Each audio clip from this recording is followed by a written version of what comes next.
unanswered questions about Freddy motherfucking Krueger. Number 1. Was the entity possessing Robert? And Number 2. would Freddy go after the other cast members as well? We finally made it to one of my favorites in the Nightmare on Elm Street franchise. Freddy, or rather an ancient demon, wearing Freddy's face and persona, and a rare look into the personal life of our final girl, Heather Langenkamp, who plays our dear Nancy. Now, coming up with unique theories for this film was a challenge. I had to dig into its meta layers without breaking the real life meta. Let me clarify. Even though this movie creates a real world setting, this reality is still completely fictional. Heather was never married to a Chase, never had a son named Dylan, never had a husband that died in an accident. I mean, Lynn Shay doesn't play Lynn Shay in this movie. So while New Nightmare does break the fourth wall of its own universe, it still doesn't break the fourth wall of real life, ours. These versions of themselves, these characters, are still set in their own universe. Still a fictional universe. Otherwise, this would just be a documentary. And thankfully, because of that, we can still abide by the rules of this series. And our one rule is not breaking the fourth wall. So with that out of the way, let's talk about this. One of the most overlooked elements in this film is Robert Englund himself, playing Robert Englund. Probably because he has so little screen time in this film. Ironically, the first time we see Robert, he's suited up as classic Freddy from the original continuity, surprising Heather at her interview. But after that, the story shifts pretty hard into Heather and Dylan's downward spiral, and Dylan's growing obsession with Freddy, who is clearly manipulating him.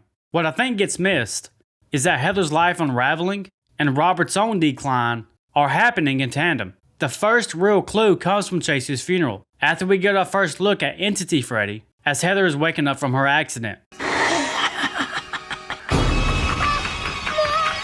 It's alright, it's right here. After that ordeal, Robert shows up, and the interaction is unnerving, but it's all in Heather's eyes. She just seen a different version of him, dragging her son down into her dead husband's grave. This moment is small, but it's supposed to cast doubt on Robert in the first place. The only other scene we get of Robert is after Heather calls him for help after the stalker phone calls. And this is where the revelation really hits us. They discuss that the Freddy she's having nightmares about isn't Robert's Freddy. You're having nightmares about Freddy, as in me. No, it isn't you. It's about Entity Freddy, the one that's Darker, more evil. We then see Robert is mesmerized, nearly hypnotized in a trance, looking at his painting. Then Heather asks him if he's been having any nightmares, and then he cuts the call short. Have you been having nightmares? Can I come over? Okay, tomorrow. Take care, okay? Yeah, sure. Robert then is sitting there with a pure look of horror on his face. This man is terrorized because we see that he's been painting Entity Freddy, confirming that he has been having nightmares about Entity Freddy. Notice the glove. Notice the trench coat. So this entity has already been invading Robert's dreams, and maybe even using him as a vessel to get into the real world. Sounds bizarre, but take in mind, in this film, Heather becomes Nancy again, John Saxon becomes Donald Thompson again. So does that mean that Robert Englund would become Freddy again? I think it's pretty implied so, because in the film, after that phone call, when he's staring into Entity Freddy, he's never seen again. But whether you answer that with a yes or a no, either way brings me to my next question. Wes Craven said in this film that Heather is the gatekeeper, and she's the one that has to defeat him. A gatekeeper, so to speak. Person's you, Heather. That was Nancy, Wes. It's not me. Yeah, but it was you that gave Nancy her strength. So if Heather wasn't able to stop him, would history repeat itself and Freddy would start going after the other cast members that was affiliated with the franchise? Let's look at some of them people that are in this film. John Saxon, for one, who plays Nancy's father. We got Rod Lane in the original. We see him at Chase's funeral. Kristen from Nightmare on Elm Street 4, which is one of the Dream Warriors. Would he go after the other real-life cast members that played the other Dream Warriors? Would he stop there? Would he dare go after Wes Craven, his creator? Would he go after Bob Shay? Would he go after Lynn Shay, who doesn't play Lynn Shay in this movie? It's an interesting thought to see how far Freddy would take this, if he did finally cross over into the real world. On his hit list, who do you think will be the top 10? Let me know. Number 3. How did Freddy kill the two workers, Chuck and Terry? And Number 4. how did he even get to them? It can't be their dreams, right? This is a big mystery to me. Two of the most overlooked characters in this film are Chuck and Terry, because not only are they the first two characters to get killed on screen in the fake out dream sequence, but they are also the first ones to die off screen in real life. Now, the story of Chuck and Terry is pretty simple. It's quick, but it leaves a lot of questions, ones that I legit can't explain. So we see these two workers that work for Chase in the opening sequence, which is Heather's nightmare. When things go wrong, they get gutted with the mechanical hand. Of course, we know this is just a fake out, they didn't die there. But that doesn't stop Heather from being paranoid about it. Maybe you should tell me your dream. And Chuck and Terry got hurt. And then the story plays on, and things start to spiral with her and Dylan. But she does bring this back up. Why didn't you tell me you're working on a new glove? And why aren't Chuck and Terry at work today? Their fate is sealed later on in the movie when Heather sees it on the news that's reporting about their deaths. I'll play that clip right here. 2 of Hollywood's best-known special effects technicians found dead in a vacant field. Terrence Feinstein and Charles Wilson. So this news report said it looked like a botched robbery and that both of them was found gutted in a vacant lot. So did he enter the real world to do this? It doesn't make sense to say Freddy invaded their dreams because this didn't happen at their house. They was found in some abandoned lot in the field somewhere. Were found brutally slashed to death early this morning. Freddy's glove was missing, and police are speculating the murders were the result of a botched theft, which apparently took place 2 days ago. Does this play into the angle that Freddy could have been possessing Robert? How else could this be explained? Freddy needs a physical conduit to kill these people. So let's do some more homework on this. It's said that it was found this morning, but it took place 2 days ago, which would have been after Heather and Chase had that phone call talking about Chuck and Terry. And then we see the glove go missing. And why aren't Chuck and Terry at work today? But if you remember, they wasn't there when the glove was stolen. They never showed up to work. So how did they end up dead way out in some vacant field? Do what we see in the dreams have the same effect as the traditional Nightmare on Elm Street movies? I'd say yes and no. A yes example would have been the beginning when Chase cuts his fingers in Heather's dream and then wakes up with the marks. Or was that just coincidence from the earthquake? But in this movie, Freddy doesn't really need dreams to show up in the real world. There's a few examples to prove this. One is the glove going missing, unless, again, he had a physical conduit. Robert. The letters in Heather's mail, the phone calls. But there's one specific scene that I want to talk about. It's when Freddy destroys Heather's coffee pot that was on her bedside table that was knocked off, but as she looks, nothing else was knocked off. You can clearly see the confusion on her face. Freddy then appears, has this badass scene, and then he disappears. So Heather wasn't asleep when this happened. No one was asleep when the glove got stolen. So what's the logical answer here? How was any of this possible? I'll say it one more time, the only thing that logically makes sense to me is that he's using Robert as a vessel. Because in these instances, he's doing things in the real world, physically. He has to have a conduit somehow. Because remember, Chuck and Terry didn't die at their house. They got gutted and threw into a fucking vacant field somehow. There has to be a logical answer. Let me know what you think. Number 5. Who was the insane relative of Heather that died in the mental institution? This is a short one, but it piques my interest just a bit. Listen to this clip. It's in my family, you know. Very close relative died in an institution. One decision I'm glad they made was dipping their toes into the idea of a possible hereditary mental illness is something that might have been passed down to Dylan. But thankfully, they didn't overdo it. They didn't lean so far into it that we started questioning if Freddy was real or just a figment of Heather's mind. Nah, we knew that motherfucker was coming. But this angle does serve an important purpose, especially from the outside perspective, like the hospital staff. From their point of view, things are lining up conveniently. Heather's acting paranoid, sleep deprived, emotionally erratic. Her kid is talking about nightmares, saying some weird cryptic shit about this man coming out of his bed. Your son, terrified of a man, someone he thinks is going to come out of his bed. Now listen to this line from the doctor. Or any history of mental disturbance. If there was, Dylan could be suffering from something passed down to him. So who could this relative be? It had to have been pretty bad, because Heather said they died up in there. Very close relative died in an institution. So they was there permanently. It wasn't just a short little stint, no weekend vacation. They was there forever, until they kicked the bucket. So again, I'm glad they played with this angle, but they didn't force it. But I would still love to know where the mental illness originated from. But we would never know. Who do you think it was? Who could it be? Let me know down in the comments. Number 6. Rapid fire round. This is a funny ass moment. Was Bob expecting you? Hi, Bob. Heather's just like, nah shit, bitch. I guess evil never dies, right? It just changes shape. even though we don't see it. It's cool that Freddy's calling card is still the jump rope girls. 1, 2, Freddy's coming for Dylan, where did you hear that song? you. Under my covers, kids singing. Excuse me, this is not Heather Langenkamp. This scene always cracks me up. Freddy's like, peekaboo. Yeah. Chase, if you don't get your motherfucking hands off my woman. I love the callback of the OG movie, especially with John Saxon's line of yeah, sure. Just tell me who did it. I'll go get him, baby. Fred Krueger did it, Daddy. Yeah, sure. Fred Krueger did it. Yeah, sure. Where's your pass? Screw your pass. Do you have a pass? Screw your pass. We're not going to talk about these kids just magically changing places and positions.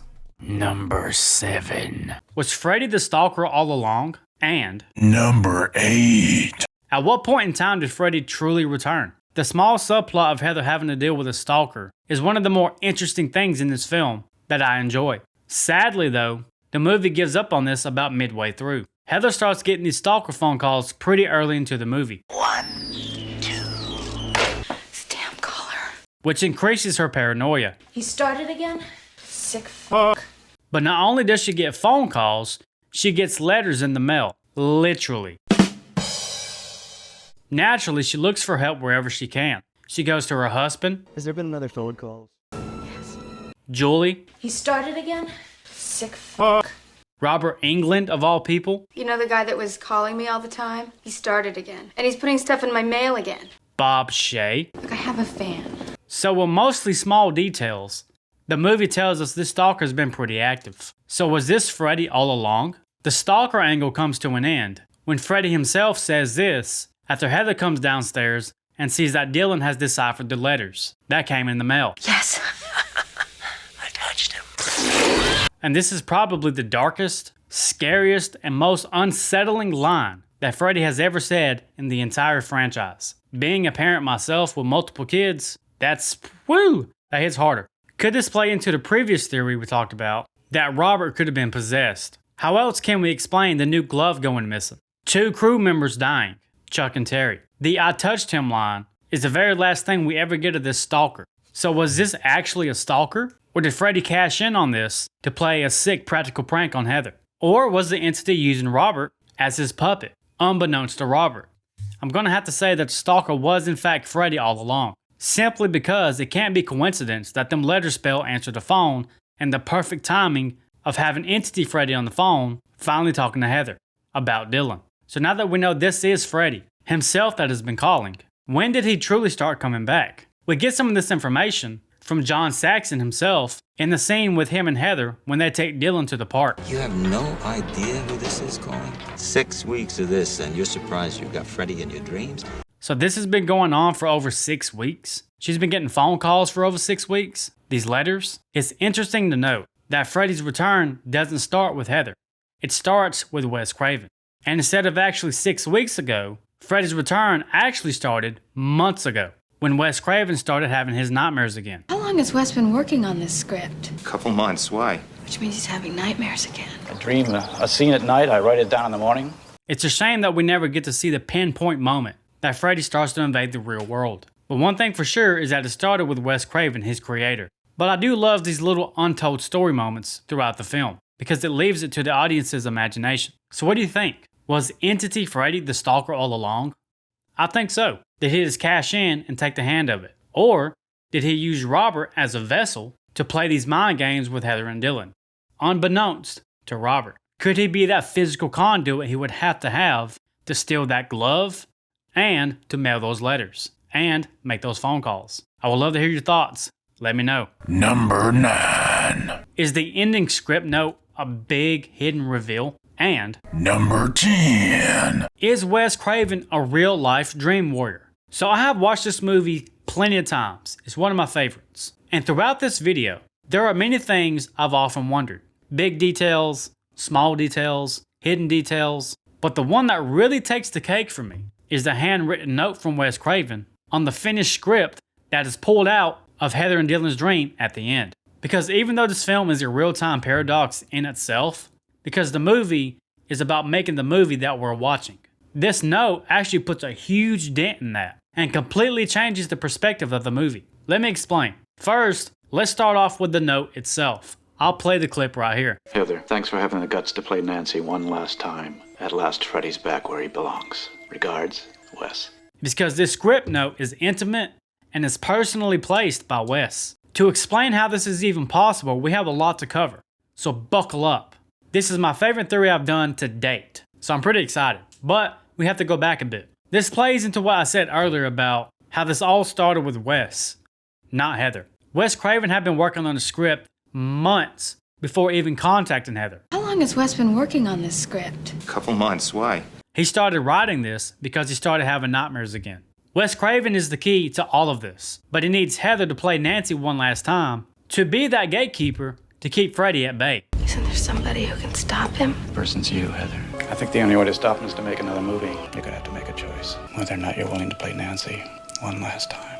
If this demonic entity is taking the persona of Freddy, he has to take the legacy, the lore, the rules, all of it. And Nancy is the constant. Freddy can't exist without getting past her. Kind of like a Batman and Joker scenario.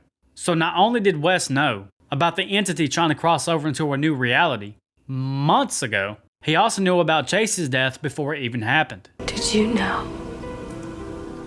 He knew about Dylan's issues and his downward spiral as well. God wouldn't take me. Have you seen any of the script by any chance? I asked him how far he was at the funeral. As far as Dylan trying to reach God. Mainly that scene of him reaching for God. I think Wes even tried to use Dylan to send Heather some messages. Some warning signs, if you will. Someone's coming. What?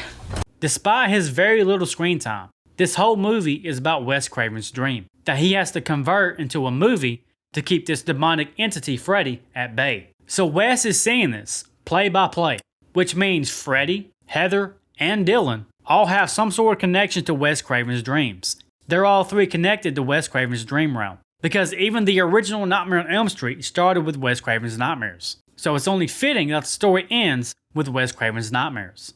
During the climax of the film, Wes actually throws the script into Heather and Dylan's dream to guide her, to help her understand that this isn't just a movie. This was still real life. The more she read, the more she realized what she had in her hands was nothing more or less than her life itself.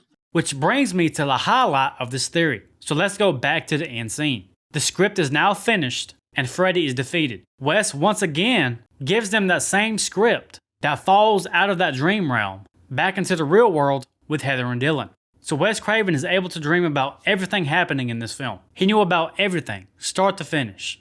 Even months before the opening credits even hit the screen, before they was even on paper. He saw everything play by play, the story, the downfalls, the stalker, the deaths. He knew about Freddy manipulating Dylan. He was able to give Heather the script in the final dream sequence to guide her and help her defeat Freddy, and then place that same script with them as it fell out into the real world in the traditional nightmare fashion of pulling things out into your dream into the real world, to personally thank her in a handwritten letter for helping him defeat Freddy, because now his nightmares are over again. How does he have the power to do all this? How does he have such a connection to the dream realm? How does he have that connection to Heather's dreams? How does he have that connection to Dylan's dreams? How can he plant something in their dreams to help defeat Freddy? And then plant that same script again with a handwritten thank you note. Because this movie is about Wes Craven, not Heather. And Wes Craven is the real life dream warrior. That's how he has the power to do all this. That's how he can plant things in their dreams. That's why he has a connection with their dreams, to Heather's life. How he has so much insight about Dylan's nightmares. That's how he's watching Freddy's every move, every play, every game. That's the real point of this movie. This film isn't about making the movie. It's not about Nancy. It's not about Heather. It's not about Dylan. Thank you guys so much for taking part of your day to kick it with me. You know I appreciate it. I'll see you next time in Freddy vs. Jason, the big banger crossover film of two legendary slashers coming together. With that being said, if you have any theories about Freddy vs. Jason, feel free to post them in the Discord. If you have a solid theory that holds some weight that I really like, I will credit you in the video. I also have a YouTube membership where I do monthly giveaways, exclusive videos, exclusive live streams. You get loyalty badges, custom emojis. If you want some exclusive content for yourself, feel free to join. Thank you so much for taking part of your day to kick it with me. You know I appreciate it. Till next time where I see you in Freddy vs. Jason, I appreciate you. Adios.